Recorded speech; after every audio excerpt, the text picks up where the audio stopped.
لله رب العالمين والصلاة والسلام على سيدنا ونبينا أبي القاسم محمد اللهم صل على محمد وآل محمد وأهل بيت الطيبين الطاهرين المعصومين المظلومين ولعنة الله على أعدائهم أجمعين. أما بعد، فقد قال الله تبارك وتعالى في كتابه الكريم وقوله الحق: بسم الله الرحمن الرحيم. قد جاءتكم موعظة من ربكم وشفاء لما في الصدور وهدى ورحمة للمؤمنين. खुदावंद आलम कुरान में इरशाद फरमावे છે કે આ કુરાન અલ્લાહ તરફથી તમારા માટે નસીહતના રૂપે નાઝિલ થઈ છે અને તમારા દિલની બીમારીઓની શફા આપે છે, હિદાયત કરે છે અને રહેમત છે મોમિનો માટે. અલ્હમ્દુલિલ્લાહ, આ માહે રમઝાનમાં અલ્લાહ તરફથી આપણને તૌફીક નસીબ થઈ કે આપણે શફાઉન લિમા ફિસ સુદૂર, કે આ કુરાન કે જે દિલની બીમારીઓથી શફા આપે છે એના ઉપર વાત કરી શક્યા અને અમુક ઇમ્પોર્ટા બીમારીઓ ઉપર આપણે નજર નાખી એનો રાહ હલ ગોતવા કોશિશ કરી. આજની બહેસ બહાના ઉપર લીધી છે કે બહાના આપણે બધા જે છે આપણી જિંદગીમાં બનાવતા હોઈએ છીએ, બહાના કાઢતા હોઈએ છીએ. કોઈ પણ ઇન્સાન શાયદ એવો નહીં હોય કે જે આનાથી પાક હોય અથવા તો પોતાની જિંદગીમાં બહાના ના કાઢતો. પરંતુ આ બહાના જ્યારે લોજિક વગરના હોય, આ બહાના જ્યારે કંઈ કારણ વગર હોય તો એ વસ્તુ બહુ ખરાબ પેશ આવે છે અને ઘણી વખત ઇન્સાન અલ્લાહની રાહમાં આગળ વધવાના બદલે ઊભો રહી જાય છે. ઘણી વખત આ જ બહાના મનદુખ લાવે છે, ઘણી વખત આ જ બહાના જે છે એ કીનો લાવે છે, ઘણી વખત ગીબતનો પણ સબબ આના થકી થાય છે. હવે બહાના કાઢવા એક નાના બચ્ચાઓની આદત હોય છે. નાનું બાળક છે એ કંઈક ને કંઈક રીતે બહાના કાઢતો હોય. જેવી રીતે કે સ્કૂલે નથી જવું તો કહે છે કે મને પેટમાં દુખે છે, કહે છે મને માથું દુખે છે. નાના બચ્ચાઓને આપણે જોયું, સ્કૂલે નથી જવું, મદ્રેસે નથી જવું, ત્યારે આ બધા બહાના કાઢતા હોય છે. જો કે શાયદ અમારી જેવા બહાના એના મડાગાસ્કરવાળા લોકો નહીં કાઢી શક્યા હોય. બહાનાનો પ્રયોગ પણ આપતા અમે લોકો. સ્કૂલે નથી જવું, ડુંગળી બગલમાં રાખી દેતા. શું ફાયદો? કોઈ કે તાવ ચડી જાય. બધાને એક્સપિરિયન્સ કરેલો છે. પપ્પા મમ્મી એમ સમજે કે ભાઈ તાવ આવ્યો છે, છોકરાને સ્કૂલે નથી મોકલવો, તો ડુંગળી આગળ જો બગલમાં રાખી દે તો તાવ ચડે અને તાવના બહાને સ્કૂલે ના જાય. પરંતુ આ ઉંમરનો તકાજો રાખે છે કે નાના બચ્ચાઓ જે છે આ બહાના કાઢતા હોય છે. પરંતુ આપણે જોઈએ છે સમાજમાં મોટા મોટા માણસો પણ બહાના કાઢે છે. આનાથી કોઈ પણ ખાલી નથી રહેતું. એક 70 વર્ષ 80 વર્ષનો માણસને જોઈએ તો એ પણ બહાના કાઢતો નજર આવે છે. એક એજ્યુકેટેડ પર્સન છે, સેન્ક કરેલો છે, એ પણ બહાના કાઢે છે. ખબર એ પડે છે કે બહાનું જે છે ના તો ઉંમરથી કોન્ટેક્ટ રાખે છે, ના તો કઈ એજ્યુકેશન અને ભણતરથી કોન્ટેક્ટ રાખે છે. આ બહાનું જે છે એ ઇન્સાન કાઢે છે ત્યારે કે જ્યારે એની ફિક્ર બલંદ ના થઈ હોય, જ્યારે એની ફિક્રમાં આગળ ના વધી હોય. હજી પોતે ભલે એજ્યુકેટેડ થઈ ગયો છે પરંતુ હજી રમત છોકરા જેવી છે. એક ડોક્ટર કે જેટલો ભણેલો માણસ છે એ પણ પોતાની જિંદગીમાં ઘણી વખત નાના છોકરાઓ સાથે ઓલો પ્લે સ્ટેશન રમવા બેસે છે. ખબર છે આમાં કઈ ફાયદો નથી થવાનો. ઘણી વખત એક મોટો માણસ જે છે કાર્ટૂન જોવા બેસે છે, દેશે એનિમે જોવા બેસી જાય છે. મતલબ એ કે આ માણસ ભલે ભણી ગયો, આ માણસ ભલે ઉંમરના ઘણા વર્ષો વિતાવી શક્યો, પરંતુ આ જ માણસ જે છે એની ફિક્ર હજી નાના બચ્ચાઓ જેવી છે. અને જ્યારે આ ફિક્ર નાની રહે છે અને માણસ મોટો થઈ જાય છે તો ઘણા પ્રોબ્લેમ લઈ આવે છે. આપણે કોશિશ કરીએ કે શું આપણી ફિક્ર હજી નાના બચ્ચાઓ જેવી તો નથી રહી ગઈ? આપણે કોશિશ કરીને જોઈએ આપણી જિંદગીમાં શું મારી હાલત એક નાના બચ્ચાઓ જેવી નથી ને? જેવી રીતે નાનો બચ્ચું જે છે બહાના કાઢે છે, પેટ દુખે છે, મારે સ્કૂલે નથી જવું, માથું દુખે છે, મદ્રસે નથી જવું, પગ દુખે છે, ગમે તે રીતે બહાના કાઢે છે, એવી આપણી હાલત તો નથી. અને જ્યારે આ વસ્તુ થાય છે આપણી જિંદગીમાં, આપણે બહાના કાઢતા થઈ જઈએ છીએ, ત્યારે ઘણા પ્રોબ્લેમ આપણી જિંદગીમાં આવે છે. ખેર, અમુક જગ્યાએ જે છે બહાના ક્યાં આપણે ઇન્સાન કાઢે છે અને એનાથી શું નુકસાન થાય છે એના ઉપર જરાક વાત કરીએ અને બહેસને આગળ વધારીએ. સૌથી પહેલી વસ્તુ કે જ્યારે ઇન્સાન બહાના કાઢે છે, પોસિબલ દીન બાબતે બહાના કાઢતો હોય, અને જ્યારે દીન બાબતે બહાના કાઢે છે ત્યારે ઇન્સાન હિદાયત થવાથી મહેરૂમ થઈ જાય છે. જેવી રીતે કે બની ઇસ્રાઈલની કોમની વાત કરીએ, આપણે જરાક વધારે એના ઉપર આગળ વધશું. હઝરત મૂસાની કોમ બની ઇસ્રાઈલ બહાનું કાઢે છે, આય મૂસા, અમે ઈમાન નથી લાવવાના. આ વસ્તુ ક્યારે કહી છે બની ઇસ્રાઈલ? જ્યારે કે ફિરૌનથી નજાત મળી ગઈ, દરિયામાં રસ્તા બની ગયા, ત્યાંથી પસાર થઈ ગયા, અને એ લોકો માટે ખાવાના પણ આવી ગયા આસમાન. ત્યાર પછી આ બહાના શરૂ કરે છે, હાય મૂસા, અમે જે છે ઈમાન નથી લાવવાના એટલે સુધી કે તું અમને ખુદાને દેખાડ. જ્યાં સુધી અમે ખુદાને જોઈ ના લઈએ ત્યાં સુધી અમે ઈમાન નહીં લાવશું, અમે જે છે કબૂલ નહીં કરશું. હવે ખુદા કઈ દેખાવા વાળી વસ્તુ છે? અગર જો ખુદા દેખાઈ જાય તો ખુદા ના રહે, કારણ કે ખુદા જે છે કોઈ પણ વસ્તુમાં આવી નથી શકતો. ઝમાન અને મકાનની ઉપરની વસ્તુ છે ખુદા. હવે આગળ જો ખુદા ઝમાન અને મકાન અથવા તો મહેદૂદ થઈ જાય, ખુદા એ લિમિટે છે અને લિમિટે બનીને આપણી સામે આવે તો એ ખુદા ના રહે, એક મખલુક થઈ ગઈ કહેવાય. હઝરત મૂસા મનાઈ કરે છે ભાઈ આ બહાના રહેવા દો, તમે ખોટા બહાના ના કાઢો, ખુદા કઈ જોવાય એવી વસ્તુ નથી.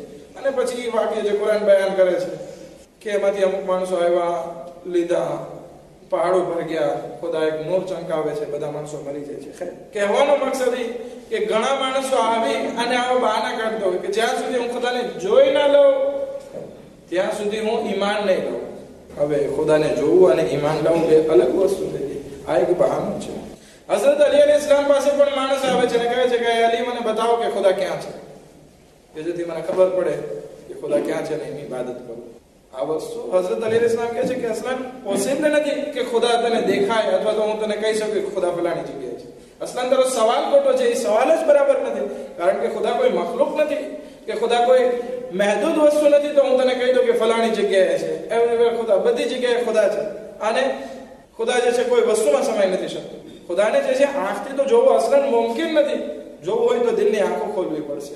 એવી રીતે રસૂલ ખુદા સલ્લલ્લાહુ અલૈહિ વસલ્લમ પાસે પણ અમુક માણસો આવે છે. મૌલાએ કાયનાત હઝરત અલી ઇબ્ન અબી તાલિબ અલૈહિસ્સલામ આ વાતના શાહિદ આવે છે.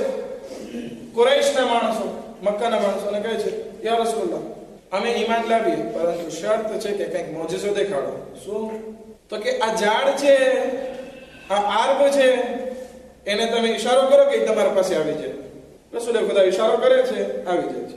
હવે એ મોજિઝો દેખાડી દીધો તો કે એમ નહીં યા રસૂલલ્લાહ, હજી તમે કહો કે એમાંથી અડધું કપાય ઓટોમેટિકમાં અને એની જગ્યાએ ચાલી જાય.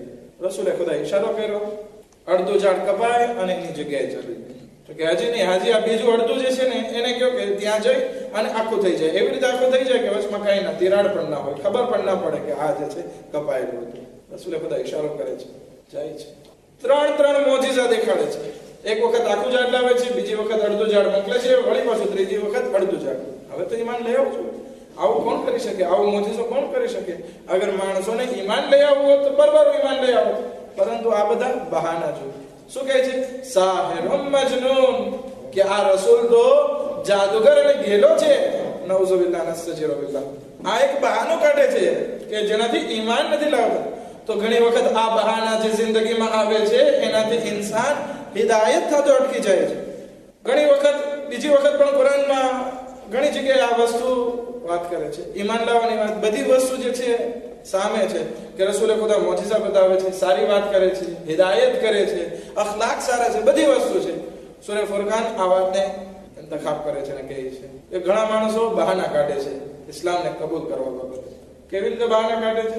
મા લિહાદા રસૂલ યાકુલુ તઆમા વ યમશિલ અસ્વાક, કે આ વળી કેવો રસૂલ એ જે ખાવાનું ખાતો હોય અને બજારમાં આટા મારતો હોય, એ વળી કેવો રસૂલ? હવે ઘણી વખત કહે છે ને કે આ વળી આગા કેવો કે જે પેન્ટ શર્ટમાં રખડે. જો કે અત્યારે એ ફિક્ર નથી, પણ પહેલા જમાનામાં અથવા તો ઇન્ડિયામાં ઘણી જગ્યાએ આ ફિક્ર મોજૂદ છે. અરે ભાઈ, પેન્ટ શર્ટ ને આગળથી કઈ લેવા દેવા નથી. રસૂલ ખાવાનું ખાય ને એની નબુવતથી કઈ લેવા દેવા નથી. બંને એક જુદા વસ્તુ છે. તો કે ભાઈ રસૂલ એવો હોવો જોઈએ કે જે જમવાનો ના જમે, રસૂલ એવો હોવો જોઈએ કે બજારમાં ના હાલે, એની માટે જે છે બહુ ફરિશ્તાઓની આગળ પાછળ એની સિક્યોરિટી માટે હોવા જોઈએ. આ બધા બહાના કાઢે છે કે જેથી એને ઈમાન કબૂલ નથી કરવું. હવે એના કારણો પણ છે શા માટે ઈમાન નથી લઈ આવવું. અગર જો ઈમાન લઈ આવે તો એ શરાબખોરી, ઝિનાખોરી અને એ બધા ગુનાહ જે છે એ બંધ કરવા પડે, અને એ બંધ નથા કરવા એટલે આ બધા બહાના થકી ઈમાનને કબૂલ નથી કરતા. આ બધી વાત તમે એમ લોકો કહેશો કે આપણા જમાનાને શું લાગતી ઓળખતી છે ને અહીંયા શું વાત કરવાની, બહુ ઇમ્પોર્ટન્ટ છે. હમણાં આવું છું. આ એક નુકતો એમાં એવો આવે છે કે જેનાથી આપણે હિદાયતને કબૂલ નથી કરતા. બીજી એક વાત ખુદાવંદ આદમ સૂરહ નિસામાં આયત નંબર 20 માં એનાયત ફરમાવે છે, પરંતુ એ આખો વાક્ય છે જરાક બયાન કરો. જંગે ઓહદ, તમને ખબર હશે બધાને કે જંગે ઓહદમાં જરાક ઇસ્લામને નુકસાન થયું. જનાબે હમઝા જેવા બહાદુર સિપાહી જે છે શહીદ થયા કે જેને સૈયદુલ શુહદાનો લકબ મળ્યો. આલમ ઇસ્લામમાં 2 સૈયદુલ શુહદા છે, એક જનાબે હમઝા અને બીજા ઇમામ હુસૈન અલૈહિસ્સલાતુ વસ્સલામ અરવાહના ફિદા.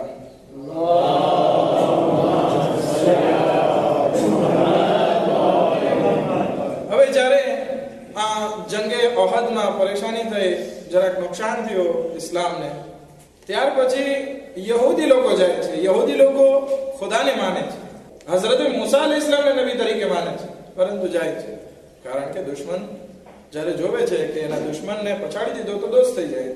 અને એક અસલ વસ્તુ છે, દુશ્મનનો દુશ્મન આપણો દોસ્ત.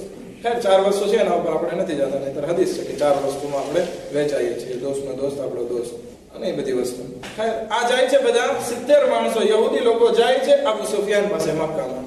એ કે બહુ સારી વસ્તુ કરી તમે, અલ્હમ્દુલિલ્લાહ આટલી મહેનત કરી, જીતી ગયા, કામ થઈ ગયું, બહુ ઇસ્લામને મોટું નુકસાન આપી શક્યા, હજી તમે, અમે તમારી સાથે છે, હજી તમે આગળ વધો અને ઇસ્લામને ઉખાડી ફેંકો, અમે તમારા સાથે છીએ. અબુ સુફિયાન કહે કે હું કબૂલ ના કરું તમારી આ વાતને. તો કે કેમ?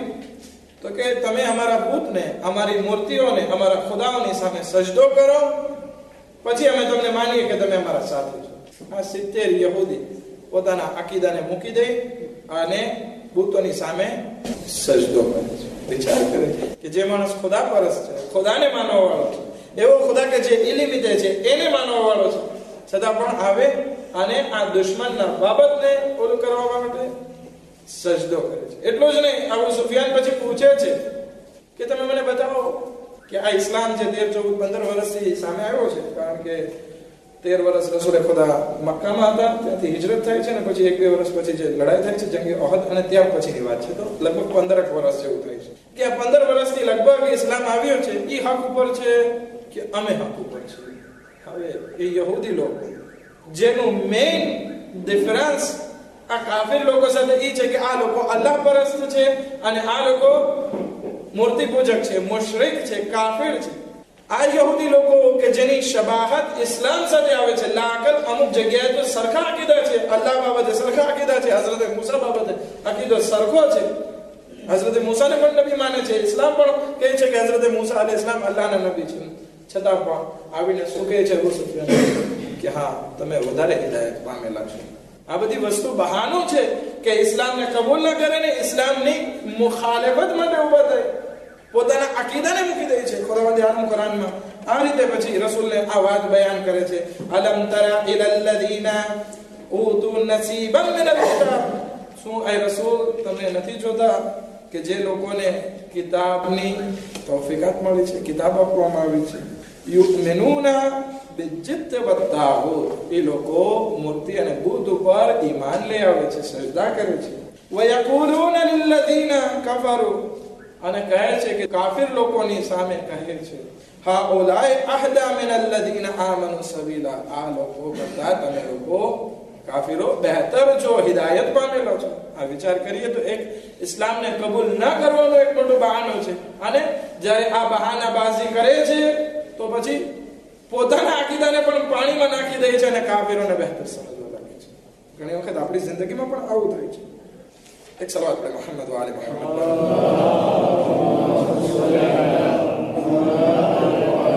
ઇમામ રઝા અલૈહિસ્સલામે ઘણા પોતાની જિંદગીમાં મુનાઝરા કર્યા, દેબા કરી કાફિરો સાથે, મુશરિકો સાથે. એમાંથી એક માણસ આવે છે, ઇમામ રઝા અલૈહિસ્સલામ સાથે દેબા કરે છે.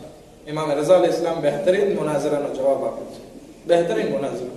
આખિરમાં એ માણસ કહે છે કે યબ્ન રસૂલિલ્લાહ, તમે જે વાત કહો છો એ વાત બરાબર છે, અમે હક ઉપર નથી, તમે હક ઉપર છો, સાચા છો. ઇમામ કહે છે તો કબૂલ કરી નાખ. તો કે કબૂલ ના કરી શકું. ઇમામ કહે છે કે લાકર જઈને તારી કોમને કે ઇમામ જે છે હક ઉપર છે, તો એ લોકોની હિદાયત થાય. અગર જો હક ની તને ખબર પડી ગઈ છે તો કે ના, કે હું જે છે એ લોકોનો શેફ છું અને આટલા વખત સુધી એ લોકોની ઉપર હુકુમત કરી, સારી રીતે રાખ્યા બધાને, અને એ લોકોની સામે જઈને કહું કે હું હક ઉપર નથી, શરમ થઈ ના કહું. આ બહાનું કાઢે છે. હા, પોતે તો ગુમરાહ થાય છે, આખી કોમને ગુમરાહમાં રાખી, આખી કોમને હિદાયતનો એની સામે ના થવા દીધી હિદાયતને. વિચાર કરીએ કે ઘણી વખત આ બહાના આપણા એટલા ખતરનાક બને છે કે ઘણી વખત આપણી હિદાયત નથી થતી અને આપણા થકી ઘણાની હિદાયત બંધ થઈ જાય છે. હવે દાખલા તરીકે કહેવામાં આવે કે આયતુલ્લાહ સિસ્તાનીની વાત ઉપર આપણે અમલ કરવો જોઈએ, બહુ સારા. તો હવે ઓલો જે માણસ જરાક મોમીન હોય એ જરાક હોશિયારી ફિશિયારી તરફ જાય, પોતાની જાતને ઊંચો કરવા માટે બહાનું કાઢે કે એ ડોસા થઈ ગયા, હવે એની વાત ઉપર શું અમલ કરે. આ બહાના અથવા તો આવી ફિક્ર જે છે ઇન્સાનને ગુમરાહ કરી નાખે છે. જ્યારે કે આપણો અકીદો એ છે, આપણા ઈમાન કે છે કે તકલીફ વગર જે છે કોઈ વસ્તુ કબૂલ નથી થવાની, અને આપણે તકલીફથી ભાગા ફરીએ છીએ કે આપણે તકલીફ કરશું તો ખુમ્સ કાઢવાની વાત આવશે, ઝકાત કાઢવાની વાત આવશે, રોઝા રાખવાની વાત આવશે. મૂકી દો આ બધી તકલીફ કહેવામાં આવે છે. તો આ એક બહાનું છે ઇસ્લામથી ભાગવા માટેનું. બીજું બહાનું આપણે ત્યાં લગભગ ઘરવાસમાં બહુ હોય છે. ઘરવાસમાં આ બહાના એટલા ખતરનાક બની જાય છે કે મિયા બીવીમાં ઝઘડા ઉભા થાય, અને જે પણ કજિયા જમાતમાં આવતા હોય, કોન્સરેશનલમાં આવતા હોય, અથવા તો જે કોઈ સંસ્થામાં આવતા હોય, ફક્ત અને ફક્ત બહાના હોય છે. અને બહાનાના થકી હવે એક પ્રોબ્લેમ, કડવાહટ તો બધાની જિંદગીમાં આવતા હોય. કોઈ હઝરત અલી અને જનાબે ફાતિમા ઝહરા સલામુલ્લાહ અલૈહા જેવા માસૂમ નથી કે એ બંનેના ઘરવાસમાં જે છે પ્રોબ્લેમ ના હોય. પ્રોબ્લેમ તો બધી જગ્યાએ હોય, પરંતુ આ માણસ જે છે જરા કડવાહટ થઈ એટલે પછી પોતાનું ઘર તોડવા માટે આગળ વધે છે. જમાત કોન્સરેશનલ બેસાડે કે શું પ્રોબ્લેમ છે, તો કે મને મારા માના ઘરે જવા નથી દેતો, મને જે છે ખાવાનું નથી દેતો, મારી સાસુ મને આમ બોલે છે, મારી નણંદ મને આમ બોલે છે. જણ એવા બહાના કાઢતા હોય છે કે મારા ફામી સાથે સારો રિલેશન નથી રાખતો, મને હસબન્ડ ભાવ નથી પૂછતી મારો, હું કહું એમ નથી કરતી. આ બધી વસ્તુ બહાના કાઢે છે કે જેનાથી ઘર તૂટે છે. આ બધી વસ્તુ જે છે એક નાના બચ્ચા જેવી હરકત છે. જરાક ગુસ્સામાં આવી ગયા, બહાના કાઢીએ છીએ ઘર તોડવા માટે. અરે ભાઈ, તું વિચાર કર, તું તારા પગમાં જ કુહાડો મારી રહ્યો છે, તારા પગને જ તું તોડી રહ્યો છે આ બહાના માટે. બહાનાને મૂકી દે. ત્રીજી વસ્તુ કે જ્યાં બહાના આપણી જિંદગીમાં આવે છે કે જિમ્મેદારીથી ભાગવા માટે. જિમ્મેદારી એક્સેપ્ટ નથી કરવી એટલા માટે આપણે બહાના કાઢીએ છીએ. આપણી જિમ્મેદારી હોય છે ઘણી જગ્યાએ કે આપણે જે છે ગરીબોનો ખ્યાલ કરીએ, આપણી ઉપર વાજિબ છે કે આપણા બચ્ચાઓનું જરાક લેસન તપાસ કરીએ, એ લોકોના સ્ટડીમાં જરાક મહેનત કરીએ. પછી મારા પાસે ક્યાં ટાઈમ છે, એ બધી માથાકૂટ મારાથી ના થાય. આ બધા બહાના છે કે જેનાથી આપણે જિમ્મેદારી આપણી ખુદની રિસ્પોન્સિબિલિટીથી ભાગીએ છીએ. અલી ઇબ્ન ઇબ્રાહિમ કે જે ઇમામે કાઝિમ અલૈહિસ્સલામનો નવાસો,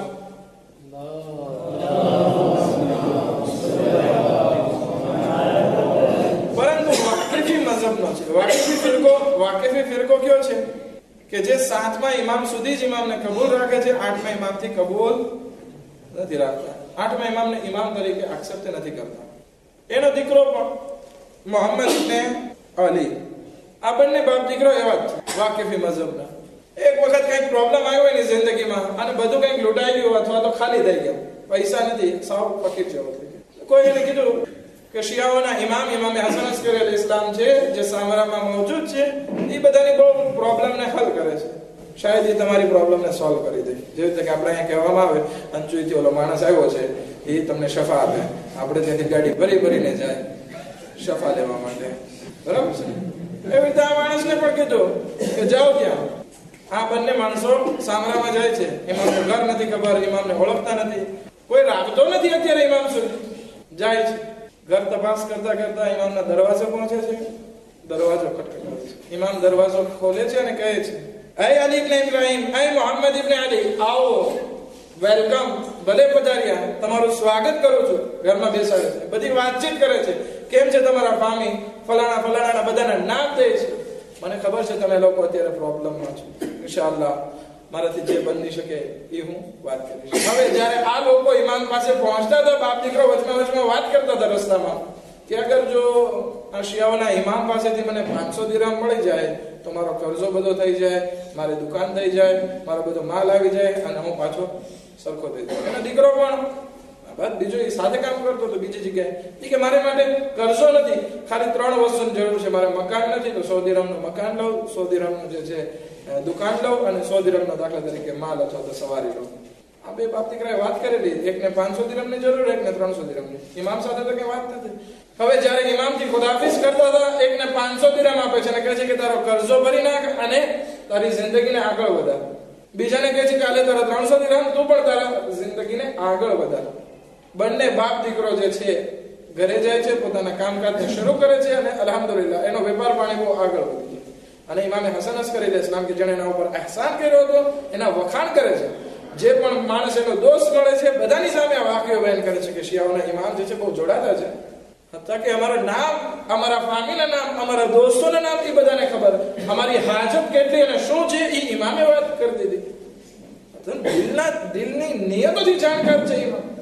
એક માણસ આવી શિયા થઈ કહે છે કે તમે તો અલ્હમ્દુલિલ્લાહ આટલી બધી કરામત જોઈ, ઇમામથી જોયું કે એ તમારા નામ લીધા, એ તમારી નિયત શું છે એ કીધી, તમારી મદદ કરી, એના પૈસાથી તમારા માલમાં બરકત આવ્યો. શા માટે શિયા નથી થઈ જતા?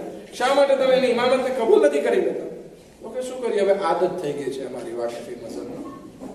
વિચાર કરીએ, એક અહેસાન પણ થઈ ગયો, મળી ગયો અહેસાન. પોતાની હવે જિમ્મેદારી આવે છે. હલ જઝાઉલ અહેસાન ઇલ્લા અલ અહેસાન, કે અહેસાન તમને કર્યો છે કોઈ તો તમે એનો બદલો કંઈક શુક્રિયા નથી વાળો. આ માણસ વખાણ કરે છે પરંતુ હકને ઓળખવું નથી, હકને કબૂલ નથી કરવું, જિમ્મેદારીથી ભાગવા માટે કહે છે કે મારી આદત થઈ ગઈ. આ પણ એક બહાનું છે ઈમાનને કબૂલ ના કરવા, હકને કબૂલ ના કરવા. તો ઇન્સાન ઘણી વખત પોતાની જિંદગીમાં જિમ્મેદારીથી ભાગતો હોય છે. એક માણસનું કામ છે, ધંધો કરે છે તો એને હિસાબ કરવો છે. હું થાકી ગયો છું, હું હિસાબ નથી કરતો. અરે ભાઈ, હિસાબ નથી કરતો તને પ્રોબ્લેમ થશે, પરંતુ નથી કરતો કહે છે થાકોડાનો બહાનો કાઢે છે. થઈ રહેશે પછી હાલ ને, તારે ત્યાં સરકારમાં તારા દ્રશ્ય પતાવવાના છે, પતાવી ના તો કે એ માથાકોટમાં મારે નથી થોડું થઈ રહેશે પછી. આવા બધા બહાના કાઢી અને પોતાની જિંદગીને કડવી બનાવી નાખે છે. પોતાની જિંદગી ઉપર એક મોટો આતાક કરે છે આ બહાના થકી. ઘણી વખત વાજિબાત આ વસ્તુ થતી. આપણે એમ કે નમાઝ પઢ, રોઝા રાખ, તો કે એ બધું મારાથી નથી થતું. ગરીબને દેવાનું કહો તો હું દઈ દઉં, કોઈની મદદ કરવાનું કહો તો હું કરી દઉં. બાકી મજલિસમાં આવવું, નમાઝ પઢવી એ બાબતે નથી થતું. ઘણા લોકો આ રીતે બહાના કાઢે છે કે હું એક્સરસાઇઝ કરી લઉં છું, સ્પોર્ટ કરી લઉં છું, પછી મને નમાઝ પઢવાની જરૂર નથી. ઘણા કહે છે હું યોગા કરી લઉં છું, નમાઝમાં પણ એ ફાયદો મળે છે, યોગામાં પણ એ ફાયદો મળે છે. એના કહેવા મતલબ એક બહાનો કાઢે છે. રોઝા રાખ તો કે રોઝા નથી રાખતો, હું રેશિમ કરી લઉં છું ક્યારેક ક્યારેક. થઈ ગયું, રોઝા એક જાતનો રેશિમ છે અને હું રેશિમ કરી લઉં છું, થઈ ગયું. આ બધા બહાના કાઢે છે કે જેના થકી આ ઇન્સાનને વાજિબાત અદા નથી કરવી. કહે છે ભાઈ ખોમ્સ કાઢ, તો કે ના હું રોજ સદકો કાઢી નાખું છું, થઈ ગયું છે. બહાનું કાઢે છે. ભાઈ સદકો જે છે ખોમ્સનો મકામ નથી લઈ શકતો. સદકો સુન્નત વસ્તુ છે, ખોમ્સ વાજિબ વસ્તુ છે. આપણે એમ કહીએ કે ભાઈ ઇસ્લામ કહે છે કે તમારો આખો વર્ષનો ખર્ચો જે છે એ હિસાબ કિતાબ સાથે હોવો જોઈએ. વર્ષની એક તારીખ નક્કી કરો, એમાં હિસાબ કરો કે એટલી મોટી દુકાન છે, હું ક્યાં કરવા બેસું, એ બધું ક્યાંથી થાય મારાથી. બહાના કાઢે છે. કારણ કે વાજિબાતને અંજામ નથી આપણી. આ ચોથી વસ્તુ ઇન્સાન વાજિબાત. ખૈર, આપણી જિંદગીમાં પણ ઘણા એક એક્ઝામ્પલ આપતો જાઓ કે જેથી એમ ના થાય કે આ બધા આગળ જે છે બીજી વાત કરે છે, આપણને લાગતી ઓળખતી નથી. આપણે ઘણાને કહીએ તો લિયારમાં તો ઘણું એવું હતું, અહીંયા ખબર નથી. બરાબર છે ને સલીમભાઈ? આપણે એમ કહીએ છીએ કે મજલિસમાં કેમ નથી આવતા? કે મજલિસમાં શું આવું, આગળ બધું એક ને એક જ પડાવે છે. કેમ મજલિસમાં નથી આવતા? તો કે આગળ બહુ ખેંચા ખેંચ કરે છે. એક તો પોતાને નથી આવવું, પોતાને પ્રોબ્લેમ છે, પોતાને આળસ છે, કંઈ પણ ગમે બહાનું કાઢે છે આગળનો, એટલે આગળની સાથે સાથે લેતો જાય. એની ઇજ્જતે ખરાબ કરે કે આગળ કંઈક કરતો નથી. આ બધા બહાના આપણી જિંદગીમાં મોજૂદ છે અને જ્યાં સુધી આપણે આ બહાના તરાશીથી, આ બહાના કાઢવાથી મુક્ત નહીં થાય ત્યાં સુધી આપણી જિંદગી આગળ નથી વધવાની. આપણે ઘણી વખત બહાનો કાઢીએ છીએ કે ભાઈ ખુદાએ કીધું છે ઇલ્મ હાસિલ કરો, વાજિબ છે ઇલ્મ હાસિલ કરો, તો કે આપણે ડોસા થઈ ગયા, હવે મને કઈ યાદ નથી રહેતું. ખૈર, પરંતુ આ બધાના બહાનાના મૂળ ઉપર આપણે જઈએ કે ક્યાંથી આ બહાના ઉદ્ભવ થાય છે, ક્યાંથી આ બહાના નીકળે છે. ખેર, આ બધી વસ્તુ તો હું બયાન નથી કરી શકતો, કારણ કે જિંદગીમાં ઘણી જગ્યાએ ઘણા એવા વસ્તુ હોય છે કે ત્યાં બહાના હોય. પરંતુ એક્ઝામ્પલના હિસાબે 4 વસ્તુ લીધી આપણે. હકને કબૂલ કરવા બાબતે બહાના કાઢે છે, ગરવાસના અમુક કડવાહટના હિસાબે બહાના કાઢે છે, ત્રીજી વસ્તુ જિમ્મેદારીથી ભાગવા માટે બહાના કાઢે છે, અને ચોથી વસ્તુ વાજિબાતથી ભાગવા માટે બહાના કાઢે છે. પરંતુ આ બધા બહાનાના મૂળ જે છે એ અમુક વસ્તુ છે. સૌથી પહેલું બહાનાનો મૂળ, બહાના જ્યાંથી શરૂઆત થાય છે એ છે બચપન. કે બચપનમાં ઇન્સાનને સરખું મળ્યું નથી, સરખી મોહબ્બત નથી મળી, અથવા તો બચપનમાં જે છે નાકામયાબ રહ્યા છે, એના હિસાબે બહાના કાઢે છે. હવે દાખલા તરીકે એક મિસાલ લઈએ આપણે કોઈને કહીએ કે ભાઈ તારા છોકરાને તો મદ્રેસે કેમ નથી મોકલતો, બહાનું કાઢે છે. શું બહાનું કાઢે છે? કે હું નાનો હતો ત્યારે મદ્રેસે ગયો તો, મને હજી કાંઈ મારો વાંક નહીં હતો, કાંઈ હતું નહીં, અલીફે પડ્યો, અલીફે પડતા ના આવ્યો, મને આગળ જોરથી તમાચો ચડાવી દીધો. હવે એવા આગળ સાથે સામે હું મારા છોકરાને મોકલું? બહાનું કાઢે છે ક્યાંનું? પોતાના બચપનનું. અથવા તો બહાનું કાઢે છે કે હું બચપનમાં મદ્રેસે ગયો તો પૈસાવાળાના છોકરાઓને બહુ સારી રીતે રાખતા, મને ન રાખતા. હવે કંઈક એવી જગ્યાએ શિકાર બની ગયો હોય એવી વાતનો, તો હવે પોતાની ઔલાદ ઉપર ગુસ્સો કાઢે છે અને ત્યાં બહાનું કાઢે છે અને પોતાની ઔલાદની હિદાયતથી રોકે છે. તો આ બચપન કે ત્યાં એને સરખી વસ્તુ નથી મળી, અથવા તો ત્યાં નાકામ રહ્યો છે, અથવા તો જલાલતનો શિકાર બન્યો છે, બચપનમાં કોઈ વાક્ય એની સામે આવ્યો, તો એ વસ્તુ બાઇસ બને છે કે મોટો થઈ અને એ પ્રોબ્લેમ ઊભો કરે. હજ્જાજ ઇબ્ન યુસુફ, ખુદા લાનત કરે એ ઝાલિમને, કે જેણે કેટલા શિયાઓને કતલ કર્યા છે. કહે છે કે જ્યાં સુધી હું કોઈ અલીના ચાહવાવાળાને તડપતો ના જોઈ લઉં ત્યાં સુધી મને નીંદર નથી આવતી. કહેવામાં આવે છે કે આનું કારણ શું, કે એટલો મોટો કાતિલ અને ખૂંખાર અને ઝાલિમ આવો બાદશાહ નીકળ્યો. કહે છે કે બચપનમાં એકદમ સેમ્પલ અને તુચ્છ માણસ હતો. એટલે કે તુચ્છ એટલે ના કે ગરીબ અને સાવ હલકી વર્ગમાં લેખાતો, કોઈને પોરતા ન આપતું, જે હોય ને ખીજાતું. આ બધી વસ્તુ પ્રોબ્લેમ બની કે એના દિલમાં ગુસ્સો વળાણો અને પછી મોટો થઈ અને ખૂંખાર ઝાલિમ બને છે. તો ઘણી વખત બચપનનું કારણ વસ્તુ, બચપનની નાકામયાબી, બચપનની હલકાઈ જે છે એ મોટા થઈને આવા ઝાલિમ બાદશાહ તરીકે સામે આવે છે. વિચાર કરી. એટલા માટે કહેવામાં આવે છે કે ભલે ગમે નાનો છોકરો હોય એની સાથે પણ તમે રિસ્પેક્ટથી પેશ આવો. એમ નહીં કે ભાઈ ગરીબનો છે તો એક તમાચો ચોળી દઈએ. બધા સાથે સરખો અને પ્યાર મોહબ્બતથી તમે પેશ આવો કે જેથી એ વસ્તુ એના માટે બહાનો ના બને કે મોટો થઈને પછી ઘણા પ્રોબ્લેમ જમાનામાં સમાજમાં ક્રિએટ કરે. અને આપણા માટે પણ જરૂરી છે કે જેવો આપણો જમાનો હતો એવો આ જમાનો ના લેખીએ, જેવો આપણે પ્રોબ્લેમ હતો એવો અહીંયા આપણે પ્રોબ્લેમ ના લેખીએ.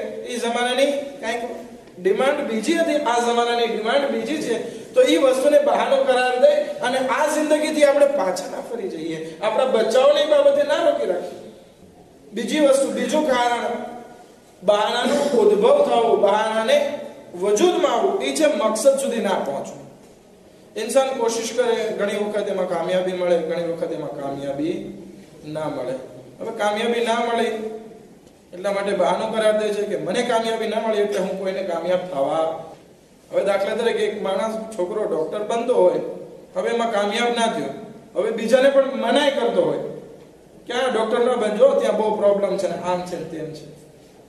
એક આલિમ કે જે આલિમ બનવા ગયો, સરખો પરહેજગાર ના રહી શક્યો, ભણી ના શક્યો, હવે બીજાને પણ રોકે કે આલિમ બધા છે ને આમનામ જ હોય છે, બધા ગુનેગાર હોય છે ને કાંઈ ખોટે ખોટું બધાને લૂંટમાર કરતા હોય છે. આખા આગળની લાઈનને ખરાબ કરવા જાય છે બસ કે પોતે જે છે કામયાબ ના થયો, એટલા માટે બીજાને પણ કામયાબી સુધી પહોંચતા અટકાવે છે. અબ્દુલ્લાહ ઇબ્ન ઉબય જે મદીનામાં હતો અને ઔસ અને ખઝરજ જે કબીલાઓ આપસમાં બાદશાહ હતા, એ લોકોમાં ઇત્તહાદ થયો અને અબ્દુલ્લાહ ઇબ્ન ઉબયને પોતાના સરદાર તરીકે તાજપોશી કરવાના હતા. જેમ કે ઇમામ ઝામીન દાખલા તરીકે આપણે બાંધવાના હતા. કોઈ પ્રશ્ન થયો તેને કામ કરાવે અથવા તો કે એને પ્રમુખ પદ સોંપવાના હતા. એટલામાં રસૂલે ખુદા જે છે હિજરત કરીને મદીના મક્કાથી આવી ગયા. ઔસ અને ખઝરજ કીધું કે આપણે નબીને આપણે આપણા સરદાર બનાવીએ, અબ્દુલ્લાહ ઇબ્ન ઉબયને આપણે મૂકી દઈએ. બધા રસૂલે ખુદાને જે છે પોતાના રહેમત તરીકે માન્યા અને એને કબૂલ કર્યા. આ અબ્દુલ્લાહ ઇબ્ન ઉબય પોતાની પ્રેસિડેન્ટશિપમાં કામયાબ ના થયો, કીનો રાખી લે છે અને ઇસ્લામનો એક નંબરનો સૌથી મોટામાં મોટો મુનાફિક બનીને સામે આવે છે.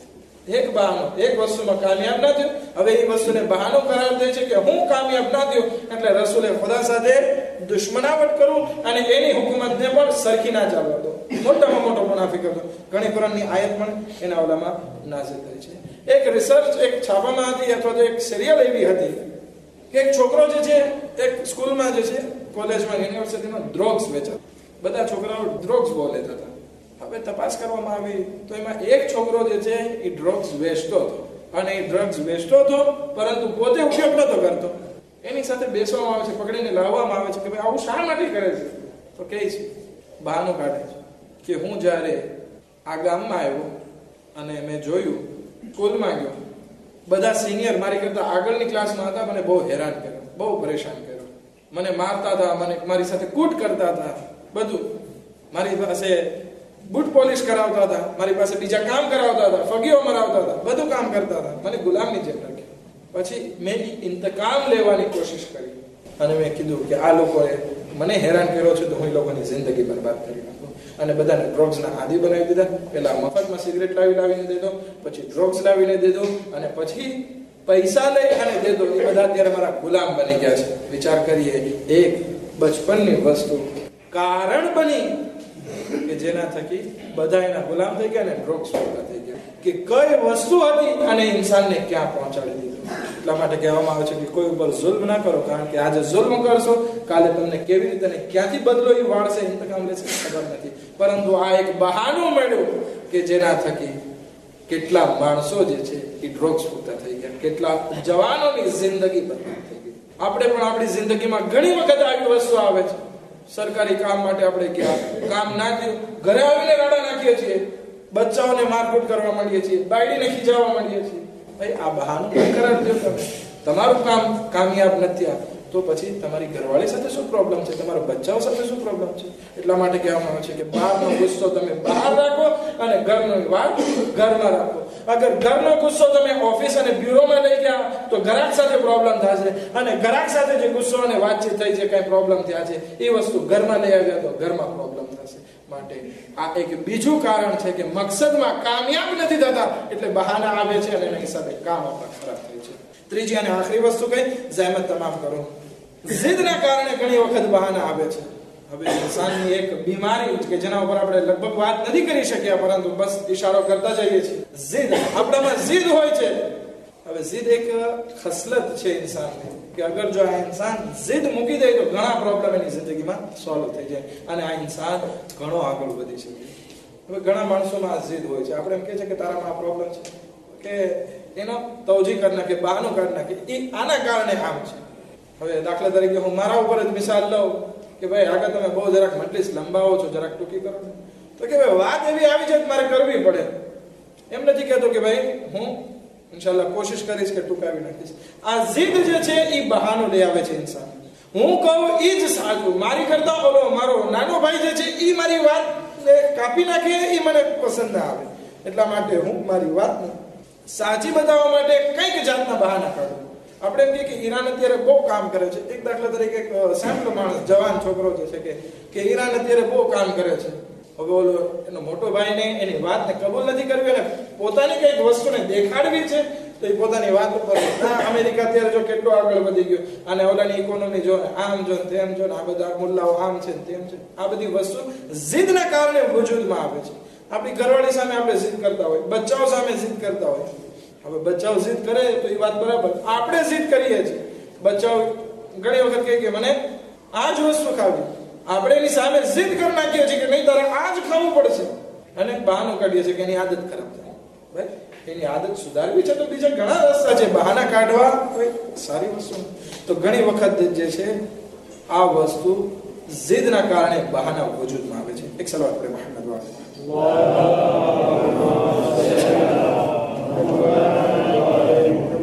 એટલા માટે કહેવામાં આવે છે કે જે વસ્તુનું તને ઇલ્મ નથી એમાં તું ખામોશ રહે. અગર જો એમાં તું બડબડ કરવા લાગ્યો, એમાં તું બોલવા લાગ્યો, તો પછી એમાં તું અગર જિદ્દીલો છે તો વધારે નુકસાનકારક થશે. અને તારામાં ઇલ્મ નથી અને તું એ વાત કરવા જાય તો પછી જિદાલ અને ખોટી બહેસ વજૂદમાં આવશે. એના કારણે પ્રોબ્લેમ સમાજમાં વજૂદમાં આવે. પરંતુ આ જગ્યાએ જે પણ જગ્યાએ બહાનાની વાત થઈ છે એ લોજિક ના હોય અને ત્યાં બહાનો કાઢે એની વાત છે. પરંતુ અમુક જગ્યાએ ખરેખર લોજિક હોય અને એમાં બહાનો કાઢે તો પછી વાંધો નથી. અને હદીસમાં છે કે દાખલા તરીકે તમે કોઈને જમવાનું કીધું, એક એક્ઝામ્પલ છે, આ હદીસની વાત નથી, કે કોઈને જમવાનું કીધું, એ માણસ જે આવી ના શક્યો, હવે તમે એને જોયું કે ગામમાં હતો એ દિવસે અને એ માણસ કે ના હું તુલિયાર ગયો છું, દાખલા તરીકે ઇમામ અલૈહિસ સલામ કહે છે કે અગર તું તારી સામે કોઈ ખોટું બહાનું લાવે છે આ બાબતે તો તું કબૂલ કરી લે. પોસિબલી તને સાચું કારણ ના બયાન કરી શકે અને તને ખોટું બહાનું આપી દીધું, તને ખબર હોય કે આ ખોટું બહાનું કાઢે છે તો પણ કબૂલ કરી લે, કામ ના રાખ, ઇન્શાલ્લાહ બીજી ફેર આવશે. અગર જો તું કે તું ખોટો છે, મેં તને જોયો તને ખોટા બોલે છે મારી સામે આ બધી વસ્તુ કરવા બેઠશો તો પછી વાત ખરાબ થશે. એટલા માટે કહેવામાં આવે છે બંને તરફથી વાત થઈ ગઈ. એક તરફ જે માણસ બહાના કાઢે છે એને આ રીતે કરવામાં આવ્યું કે તું તારી જિંદગીમાં બહાના ના કાઢ. આ બહાના કાઢવા નાના બચ્ચાઓની વાત છે. તારી ફિક્રને મોટી કર અને જે પણ તારી જિંદગીમાં નાકામયાબી આવી અથવા તો મકસદ સુધી ના પહોંચી શક્યો અથવા તારી જિંદગીમાં પહેલા કઈ ખરાબ વસ્તુ થઈ, એ વસ્તુને બહાનો કરાર ના દે કે તારા બચ્ચાઓની જિંદગી ખરાબ થાય અથવા તો તારી વસ્તુ ખરાબ થાય. અને જે માણસ ની સામે બહાનું કાઢવામાં આવે છે એને કહેવામાં આવે કે તારી સામે કોઈ બહાનું કાઢે તો કબૂલ કરી લે, ભલે તને ખબર હોય કે એ વાત ખોટી છે. રબ્બના તકબ્બલ મિન્ના ઇન્નકા અંતસ સમીઉલ અલીમ.